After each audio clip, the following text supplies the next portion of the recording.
Um louvor desse aí, nós vamos agora meditar aqui na palavra. Gostaria que você abrisse a sua Bíblia em 1 Timóteo, capítulo 3. 1 Timóteo, capítulo 3. Eu quero estar lendo com vocês do versículo 8 até o versículo 13. E eu trouxe um título para essa mensagem: Servos Conscientes. Você já parou para pensar que tipo de servo você tem sido, como filho e filha, como servo de Deus nessa terra? O que você tem feito para agradar a Deus? O que você tem feito naquilo que Deus tem colocado na sua mão?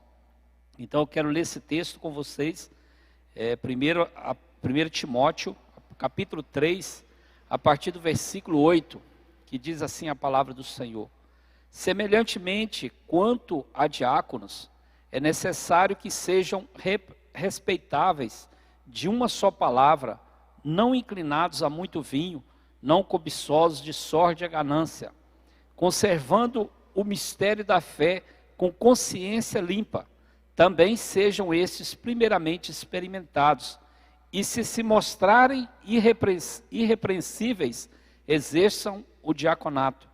Da mesma sorte, quanto às mulheres, é necessário que sejam elas respeitáveis, não maldizentes, temperantes e fiéis em tudo. O diácono seja marido de uma só mulher e governe bem seus filhos e a sua própria casa, pois os que desempenharem bem o diaconato alcançam para si mesmos justas preeminência e muita intrepidez na fé em Cristo Jesus. Queridos, quando fala aqui de diaconato, de diácono, nós entendemos também que isso serve para a liderança, não só da igreja, mas também na liderança que você exerce, onde você estiver, dentro da sua casa. E aqui nesse texto fala muito claro que primeiramente nós temos que governar bem a nossa casa, governar bem os nossos filhos. E a primeira coisa que nós entendemos nesse texto, quando fala desses servos conscientes, pessoas que vão servir a Deus, logo a gente lembra ali em Atos capítulo 6, quando os apóstolos, 12 apóstolos, eles entendiam que a igreja estava crescendo, que estava crescendo o número de discípulos, e havia necessidade de chamar pessoas, diáconos, pessoas para estar cooperando na obra do Senhor. E nós entendemos que ali eles chamaram 7 homens, homens estes irrepreensíveis, homens estes de bom testemunho. E nos dias de hoje não é diferente, queridos. Nós precisamos de pessoas para nos ajudar, porque ali, enquanto aqueles apóstolos, eles cuidavam da palavra do Senhor, eles cuidavam da oração, eles arrumaram ali aqueles diáconos, aqueles líderes, para cooperar dentro da casa de Deus. E nós precisamos entender, a primeira coisa que nós precisamos entender como servos conscientes, é entender qual que é o seu chamado. Você já parou para pensar qual é o seu chamado? Para que Deus te chamou? Porque eu entendo muitas vezes que as pessoas falam: mas eu não tenho potencial para isso, eu não tenho potencial para aquilo. Mas querido, quando nós olhamos para a palavra do Senhor, logo vem à mente, lá no princípio da Bíblia, no Velho Testamento, nós vemos Moisés, um homem que cuidou de ovelhas durante 40 anos, e depois ele foi fazer a obra do Senhor. E logo após Moisés, veio Josué, um homem que estava ali do lado de Moisés, servindo a Moisés, mas também ele foi chamado para ser um líder, juntamente com aquele povo, e foi um grande líder. Nós podemos ver também como exemplo José, antes de ser governador ali, ele foi servo, ele serviu ali no palácio do rei. Então, queridos, e aí você vê Davi também foi ungido a rei. Quando Samuel vai ali para ungir o filho de Jessé, Davi é escolhido como rei, mas Davi estava cuidando das ovelhas do pai, e logo que ele recebeu esse comunicado para ser um rei, ele ainda continuou por muito tempo, muitos anos, servindo ao pai ali, cuidando das ovelhas. E o próprio Jesus, ele veio para ser servo, ele veio para servir, e não para ser servido. Então nós precisamos ter essa consciência. A primeira coisa que nós precisamos entender, qual que é o nosso chamado. Será que verdadeiramente eu estou sendo um servo de Deus? Um servo consciente daquilo que Deus tem colocado para mim fazer? E muitas vezes, queridos, nós temos essa dificuldade, porque às vezes a gente quer só receber, a gente quer só estar recebendo as bênçãos, mas nunca a gente quer dar para o reino de Deus. E nós precisamos nos dispor a fazer a obra do Senhor. Eu me lembro quando, muito lá atrás, quando eu comecei a minha caminhada, um grande pastor amigo meu, ele encontrava comigo e falava assim: e aí, Davi, como estão as coisas? E aí, o que você disse para Deus? Eu falei para ele assim: pastor, eu falei, eis-me aqui. Ele falou: falta a segunda parte, envia-me a mim. Então, queridos, quando nós nos dispomos a fazer a obra de Deus, quando nós nos colocamos como servos de Deus nessa terra, mesmo as pessoas não dando importância para a gente, mesmo as pessoas achando que você não tem capacitação para isso, o próprio Deus te capacita. Assim foi com Josué, que o próprio Deus capacitou Josué: eu sou contigo, não temas, vá em frente. E Deus está falando para você também nesse dia de hoje. Quem sabe até aqui você tem só ficado na vontade: eu quero fazer isso, eu quero fazer aquilo no reino de Deus, mas nunca você faz. Então, queridos, mediante esse texto, a primeira coisa que nós precisamos entender, qual que é o nosso chamado. Entender e compreender o nosso chamado. Porque de repente você não tem o dom da palavra, de repente você tem o dom de evangelizar, quem sabe você tem facilidade de ganhar as pessoas para Jesus, quem sabe você tem facilidade a juntar pessoas, então deixa Deus te usar, se disponha mesmo a ser um servo consciente daquilo que Deus vai fazer na sua vida. Mas muitas vezes também, queridos, nós deparamos com pessoas que só querem ser um pregador.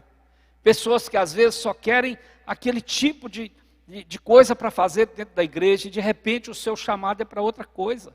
Quantas pessoas às vezes estão insistindo: eu quero cantar na igreja, eu quero fazer isso, eu quero fazer aquilo, mas o seu chamado específico é outro.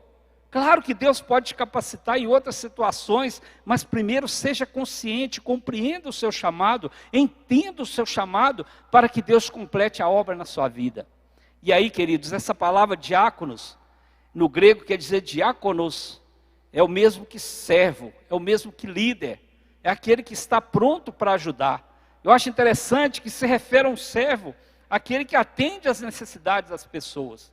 Será que verdadeiramente nós estamos atendendo às necessidades das pessoas?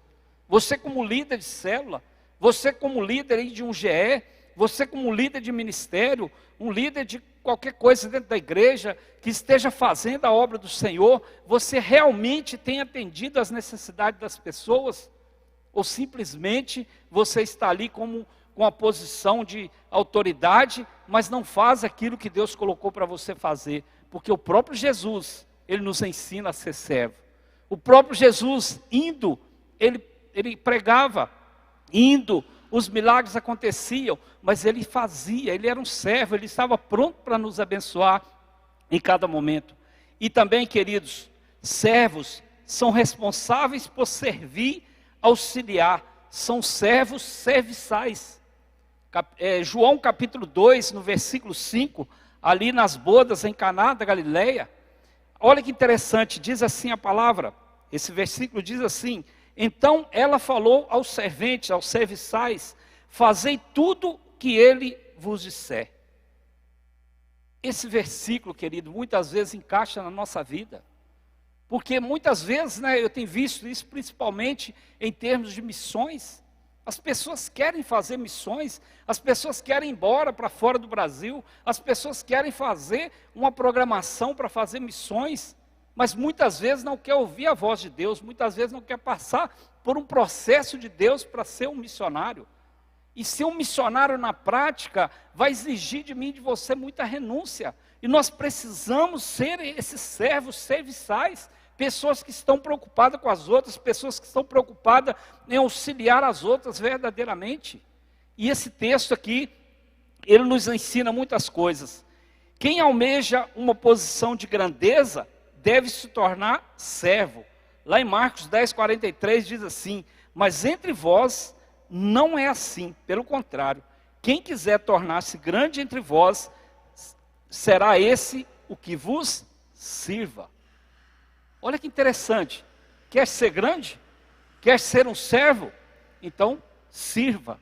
Nós precisamos entender isso. Eu lembro de uma frase do pastor, o pastor Eibe, que ele fala assim: servo que serve, serve. Servo que não serve, não serve. Muita repetição, mas é algo tremendo. Então nós precisamos entender isso, queridos. Nós precisamos entender que Paulo, ele fala sobre isso. Eu quero ser o menorzinho de todos.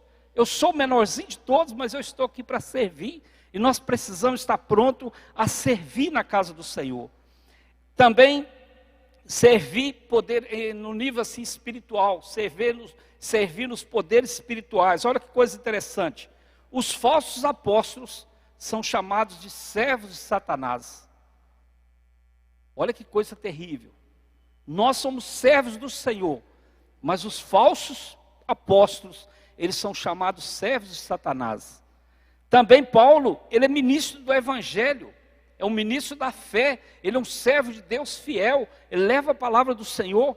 As autoridades governamentais do nosso país, da nossa nação, são servos de Deus, pois ministram a justiça. E quantas vezes, lá em Romanos 13 fala sobre isso, que as autoridades, elas foram instituídas pelo Senhor. Eles estão ali como servos de Deus para praticar a justiça. Mas quantos estão ali e não praticam a justiça? Agora, não vai caber a mim e a você julgar essas pessoas. Porque o servo consciente também, ele não julga as pessoas. O servo consciente, ele faz sem esperar algo em troca. Ele faz sabendo que ele está fazendo para o Senhor. Quem sabe até aqui você tem caminhado, quem sabe até aqui você tem feito a obra do Senhor, gemido, e as pessoas não têm dado reconhecimento, e você até pensa em largar tudo. Eu quero te dizer, continua servindo. Porque aquele que é o nosso patrão, que é o próprio Deus, ele nos paga bem. E quando nós servimos com amor, quando nós servimos com zelo, nós vamos receber um galardão enorme lá na frente. E aí, queridos, em outras passagens, essa palavra diáconos, ela tem ideia de serviço, apesar de adotar sentido mais técnico de uma posição de liderança na igreja. É o que eu falei lá atrás.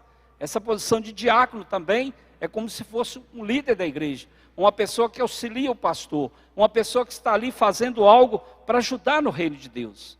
E diáconos é alguém que promove algo, são pessoas que estão ali servindo. Semana passada, nós tivemos aqui uma reunião com o pessoal do acolhimento. São pessoas que estão ali na porta servindo como diáconos. Pessoas que estão ali sorrindo, recebendo as pessoas, arrumando lugar para as pessoas, dando ali cumprimentando as pessoas, fazendo aquela recepção calorosa, aquela recepção com amor. Isso é fazer algo. Então, diáconos, pessoas respeitáveis, que respeita o outro, que sente a dor do outro, que esteja pronto para observar aquilo que o outro está precisando. De uma só palavra, ou seja, pessoa de testemunho, que seja, a Bíblia fala que seja o sim, sim, ou não, não. E tem pessoas que às vezes, sai falando por aí, fala uma coisa com um, fala uma coisa com outra, e aí daí a pouco as pessoas não dão crédito para essa pessoa. Então nós precisamos ser pessoas de uma só palavra. Que seja o sim, que seja o não, mas nós precisamos usar a palavra de Deus. Não inclinados a vinho, que não seja beberrões, que seja pessoas de bom testemunho. Ali vai um homem de Deus, ali vai uma mulher de Deus. Nós precisamos entender isso, queridos. Outra coisa que ele fala é não cobiçosos de sorte e ganância.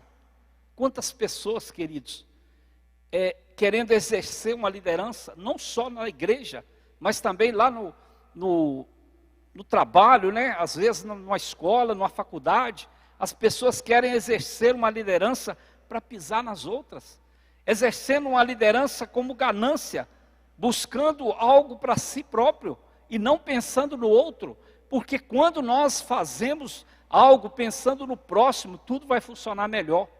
Eu tenho falado muito, assim, para as pessoas que mexem com o comércio, que essa palavra funcionário, essa palavra empregado, serviçal, às vezes soa muito mal. Mas quando, olha que interessante, chama essas pessoas de colaboradores. ou seja, pessoas que estão ali a serviço do patrão, mas o patrão como líder, ele tem que dar um bom testemunho, ele não pode ser um ganancioso, e não é diferente no reino de Deus, queridos. Nós precisamos entender que todos têm o seu lugar, todos estão ali na posição que o Senhor colocou, então nós não podemos ser pessoas gananciosas. Versículo 9 ele fala assim, conservando o ministério da fé, ou seja, conservando esse ministério da fé com consciência limpa. O que é essa consciência limpa? É que nós venhamos praticar essa palavra, que essa palavra seja pregada e que as pessoas deem crédito a essa palavra, porque muitas pessoas olham para trás e falam assim, pastor, mas tem lá um versículo na Bíblia que eles não deram crédito à pregação. Hoje não é diferente, meu querido, minha querida, mas nós temos que entender o seguinte, que quando nós anunciamos essa palavra tem poder, ela faz efeito. Onde essa palavra vai, ela vai surgir efeito, mais cedo ou mais tarde, algo novo vai acontecer, porque por onde Jesus passou, onde Jesus chegou e onde ele chega hoje, a novidade de vida, a mudança de vida. E aí ele continua dizendo assim, também sejam estes primeiramente experimentados, e se mostrarem irrepreensíveis, exerçam o diaconato, ou seja, exerçam a liderança. Essa experimentação aqui, queridos, nesse versículo 10, ela sempre é feita pela igreja sobre a liderança de um pastor. E muitas pessoas já chegam, né, pastor, como que eu faço para me liderar? Quando a pessoa chega, você tem que passar ela pelo trilho, mostrar para ela direitinho como funciona. Por que muitos líderes hoje estão frustrados? Muitos líderes parando pelo meio do caminho, porque não tiveram a preparação. Por isso que a Bíblia está dizendo que sejam primeiramente experimentados. Nós precisamos entender, queridos, a gente tem que caminhar com a pessoa. O pastor Marcos usa muito um termo muito interessante, que para a gente colocar uma pessoa como líder, nós temos que caminhar com ela e comer 1 quilo de sal com essa pessoa. Comer 1 quilo de sal, João, não é fácil. Um saquinho de sal ali, você coloca um pouquinho na comida todos os dias. Imagina para você comer 1 quilo de sal com a pessoa, vai demorar tempo. Isso é experimentar. Isso é você estar do lado da pessoa, mostrando para ela como que é feito, ensinando para ela o caminho correto, mostrando para ela na palavra, e outra coisa, fazendo. Nós como líderes, nós como pastores, nós temos que acompanhar os nossos liderados, nós temos que mostrar o caminho, nós temos que dar a ferramenta, mas ensinar o caminho também. Um ditado que tem aí fora, que muitas vezes as pessoas dão peixe, mas não ensinam a pescar. Nós precisamos ensinar. Então, experimentado é quando a pessoa, ela conhece a palavra, a pessoa pratica a palavra. E é muito interessante, queridos, quando ele fala conservando o ministério da fé, o líder também, ele precisa ler Bíblia. O líder, ele precisa conhecer Bíblia. Não tem como, porque se você lidera uma célula, se você lidera um GE, ou se você faz algo na casa de Deus, você tem que aprender a palavra. Você tem que praticar a palavra todos os dias, porque em todo tempo você vai precisar usar a palavra de Deus. Porque quando nós usamos a nossa palavra, queridos, não tem efeito nenhum. Ela pode surgir um efeito momentâneo, mas o que vai fazer diferença na minha vida e na vida das pessoas é a palavra de Deus. Por isso que ele frisa muito esse conservar o ministério da fé, ou seja, aprender a palavra, praticar a palavra todos os dias. O líder tem que ser um líder de oração, ele tem que ser um líder que jejua, ele tem que ser um líder amoroso, ele tem que ser um líder que vá mesmo atrás das pessoas, que sente a dor do outro. Nós precisamos entender isso, queridos. E aí, algo interessante que ele fala aqui no versículo 11, da mesma sorte quanto as mulheres, é necessário que sejam elas respeitáveis, não maldizentes, temperantes e fiéis em tudo. E aí muitas pessoas dizem, mas a mulher... Não, queridos. Febe, Paulo fala para Febe, que era uma diaconisa, uma pessoa que cuidava ali da igreja, que era uma líder também, que cuidava das pessoas ali. As mulheres precisam também praticar todos esses requisitos, elas precisam entender que essas qualificações aí é para o homem e para a mulher. Quando ele fala aqui de maldizentes, pessoas que não ficam fofocando, pessoas que não ficam levando palavras que não tem nada a ver, nós precisamos entender isso, queridos. E lá no versículo 12 ele fala, o diácono, o líder, seja marido de uma só mulher e governe bem seus filhos e a sua própria casa. Não vai dar certo, queridos, você querer liderar algo na igreja se você não consegue liderar a sua casa. Não tem como você querer que um liderado seu te respeite, que esteja junto com você, se você não tem esse controle sobre seus filhos. Por isso que ele fala que governe bem os seus filhos e que governe bem sua própria casa. Como que você vai governar a casa de Deus? Como que você vai liderar algo dentro da casa de Deus se você não governa bem a sua casa? O primeiro ministério nosso, queridos, começa dentro da nossa casa. O primeiro ministério é a nossa família. Nós precisamos entender isso. Lá no início, quando eu comecei, eu falei sobre isso. Compreenda o seu chamado. Entenda o seu chamado. E o nosso primeiro chamado é dentro da nossa casa, dentro da nossa família. E quantas pessoas por aí que pregam, quantas pessoas por aí que anunciam a palavra do Senhor, e infelizmente a gente ouve as pessoas, mas aquele, aquela, está falando a palavra de Deus? Queridos, nós temos que lutar por isso, nós temos que pedir ao Senhor para mudar a nossa história, nós temos que pedir ao Senhor para entrar nas nossas vidas e fazer algo novo. Nós necessitamos disso. E aí que eu acho muito interessante, que lá no finalzinho, no versículo 13, ele diz assim: pois os que desempenharem bem o diaconato ou a liderança, alcança para si mesmo justa preeminência e muita intrepidez na fé em Cristo Jesus. Qual que é o resultado de tudo isso? Qual que é o resultado de você ser um bom líder, de você ser um bom diácono, de você ser um servo de Deus abençoado? A primeira coisa, queridos, que ele fala aqui, é que nós teremos uma boa posição, respeito e apreciação pela igreja, por aqueles que a servem com zelo. Por isso que muitas vezes nós falamos, olha, aquela pessoa é uma bênção, aquele ciclano ali é uma bênção, porque servem com zelo. Então a primeira coisa é a boa posição, é um valor e uma importância, são os resultados que nós recebemos. E os galardões, queridos.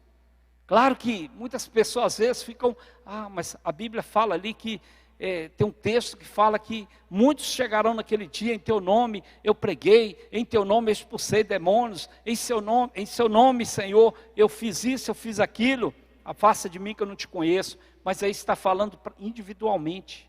Mas aí, queridos, em termos de respeito e apreciação da igreja local, quando nós fazemos, o reconhecimento ele vem. E aí as pessoas começam a crescer, as pessoas começam a angariar pessoas, começam a ganhar discípulos para Jesus. Nós precisamos entender isso. Nós não estamos aqui a serviço de placa de igreja, nós não estamos aqui a serviço do pastor fulano, pastor ciclano, nós estamos aqui a serviço do rei. Por isso que nós precisamos entender isso. Então a boa posição é o respeito e apreciação da igreja local. Mas olha só, grande confiança se refere à maior confiança na fé, que vem por meio do serviço e de ver as verdades do evangelho provado no ministério. Essa vai ser a grande diferença, porque naquele grande dia, nós teremos que prestar conta diante do Senhor. Naquele grande dia, nós temos que apresentar ao Senhor as nossas obras. Queridos, nós precisamos entender isso, então que nós sejamos homens e mulheres que possam mesmo estar com a consciência tranquila, sendo um servo consciente daquilo que está fazendo, daquilo que está falando, consciente daquilo que a gente vive a cada dia. Nós precisamos disso, queridos. Se eu olhar para mim há 20 anos atrás, eu mesmo não daria nada por mim, mas quando Jesus entra na vida de uma pessoa, como entrou na minha vida, entrou na sua vida também, eu creio que há uma mudança. Nós passamos a ser servos de Deus. Às vezes lá atrás a gente era servo do pecado, a gente vivia na escravidão do pecado, mas hoje nós temos que ter essa confiança que nós somos servos de Deus e temos que estar pronto a fazer a obra do Senhor nessa terra. Eu entendi uma vez, muitos anos atrás, eu ouvi um pastor falando: grande é a seara e poucos são os ceifeiros, muitos são chamados e poucos são escolhidos. Mas, queridos, eu creio que Deus tem obra para todos. Deus tem obra para fazer na sua vida. Mas muitas vezes nós não damos lugar. Como eu preguei aqui no domingo, nós não queremos uma mudança de vida, nós não queremos uma mudança de conduta, nós não queremos ter a conduta transformada. Como que a gente vai fazer a obra do Senhor? Não pode ser de qualquer maneira, queridos. A obra do Senhor não é feita relaxadamente, ela tem que ser feita com zelo, com qualidade. Porque o próprio Jesus, ele veio para nos ensinar que a gente seja discípulo de Jesus, que a gente faça como Jesus fazia. Interessante a gente observar, quando nós lemos os evangelhos, nós vemos ali como Jesus agia, como ele falava, como ele julgava. E a gente às vezes está na contramão, queridos. Às vezes a gente está fazendo tudo errado e a gente cobra resultado. Às vezes a gente faz tudo errado e acha que vai dar certo, mas não vai funcionar, queridos. Se a gente não olhar para o Senhor, se a gente não espelhar no Senhor como nosso líder principal, né? Jesus foi o maior líder nessa terra. Ele como Deus, ele veio como homem também, e foi um líder de excelência. Então que nessa noite, nós venhamos entender, queridos, a necessidade de ser esse líder, esse servo de consciência. Porque as Escrituras falam muito da consciência. Fala da consciência má, está lá em Hebreus capítulo 10. Fala da consciência convicta, está lá em João 8, 9. E fala da consciência limpa, que é esse versículo 9. Conservando o ministério da fé com a consciência limpa. E também ele fala da consciência boa, Atos 23, 1. E fala da consciência anteciosa e respeitosa. Romanos 14, 21 vai falar sobre isso. Então, eu deixo essa palavra nessa noite. Uma breve palavra, mas que nós venhamos entender. Será que eu estou sendo um servo consciente? Faça essa pergunta para você. Eu fiz essa pergunta para mim quando eu estava meditando nessa palavra. E eu quero fazer essa pergunta todos os dias. Será que verdadeiramente eu estou sendo um servo fiel? Será que verdadeiramente eu estou sendo um servo consciente daquilo que eu estou fazendo? Queridos, eu sempre digo que tem espaço para melhorar. Nós temos espaço para fazer melhor. Então que a gente faça o melhor para Deus. Eu deixo essa mensagem e quero encorajar vocês. Vivemos tempos difíceis. Essa semana passada nós fizemos uma reunião com a liderança e a gente fica naquela instabilidade, né? Uns querem voltar, outros não, mas nós precisamos continuar em orações. Não desanime, queridos. Tem muitas pessoas precisando de ouvir a palavra. Tem muitas pessoas precisando de um socorro e esse socorro ele vem do Senhor. E você que está nos ouvindo nessa noite, você vai ser esse servo que vai ser usado, vai ser esse canal de bênção para abençoar essas pessoas que estão passando por lutas nesse momento. Então eu quero encorajar você que é líder, você que ainda não é líder, né, procure encostar aí no seu líder, procure aprender mesmo as coisas de Deus, porque eu creio, queridos, que Deus está com pressa de fazer uma liderança, homens e mulheres corajosos, homens e mulheres convictos dos seus chamados para fazer a obra do Senhor nessa terra, em nome de Jesus. Amém? Vamos orar.